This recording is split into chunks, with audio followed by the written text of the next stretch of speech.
10th class examination సంబంధించి కొంత దుష్ప్రచారం, కొన్ని రూమర్స్ కూడా వస్తూ ఉన్నాయి. 10th పేపర్ లీకేజ్ అయింది, ఇది పర్టికులర్గా నెల్లూరులో నారాయణ కాలేజ్ లీక్ అయిందని చెప్పి కూడా వారి మీద ప్రచారం చేస్తూ ఉన్నారు.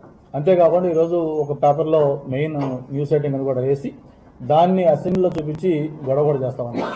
దీని మీద మీ ద్వారా ఈ తెలుగు ప్రజలందరూ కూడా ఒకటే తెలియజేస్తా ఉన్నాను, ఆ పేపర్ లీకేజ్ అనేది ఏ మాత్రం కూడా వాస్తవం కాదు.